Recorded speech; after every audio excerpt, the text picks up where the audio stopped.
what I wish I had known at my own graduation, and what important lessons I have learned in the 21 years that have expired between that day and this, I have come up with two answers. I have decided to talk to you about the benefits of failure.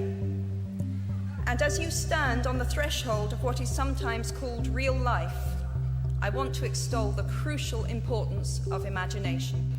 We all have to decide for ourselves what constitutes failure. But the world is quite eager to give you a set of criteria if you let it. So I think it fair to say that by any conventional measure, a mere 7 years after my graduation day, I had failed on an epic scale. An exceptionally short-lived marriage had imploded, and I was jobless, a lone parent, and as poor as it is possible to be in modern Britain without being homeless. Poverty entails fear and stress, and sometimes depression.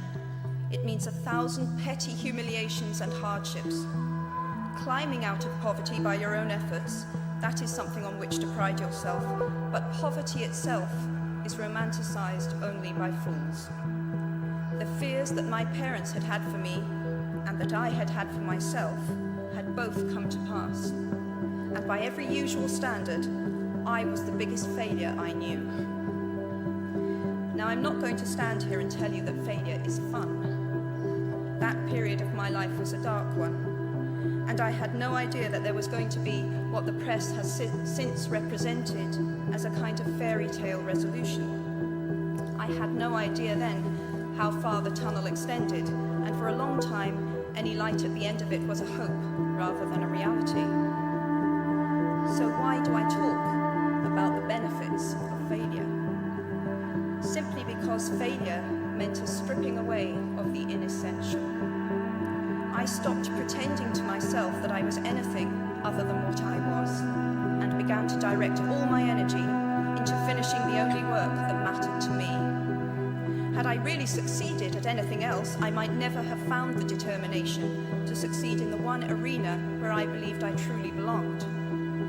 I was set free because my greatest fear had been realized, and I was still alive, and I still had a daughter whom I adored, and I had an old typewriter and a big idea. And so rock bottom became a solid foundation on which I rebuilt my life. You might never fail on the scale I did, but some failure in life is inevitable. It is impossible to live without failing at something, unless you live so cautiously that you might as well not have lived at all, in which case you fail by default. What we achieve inwardly will change outer reality. That is an astonishing statement, and yet proven 1,000 times every day of our lives. It expresses in part our inescapable connection with the outside world, the fact that we touch other people's lives simply by existing. Your intelligence, your capacity for hard work, the education you have earned and received, give you unique status and unique responsibilities. The way you live, the way you protest, the pressure you bring to bear on your government has an impact way beyond your borders. That is your privilege and your burden. If you choose to use your status and influence to raise your voice on behalf of those who have no voice, if you choose to identify not only with the powerful but with the powerless, if you retain the ability to imagine yourself into the lives of those who do not have your advantages, then it will not only be your proud families who celebrate your existence, but thousands and millions of people whose reality you have helped change. We do not need magic to transform our world. We carry all the power we need inside ourselves already. We have the power to imagine better.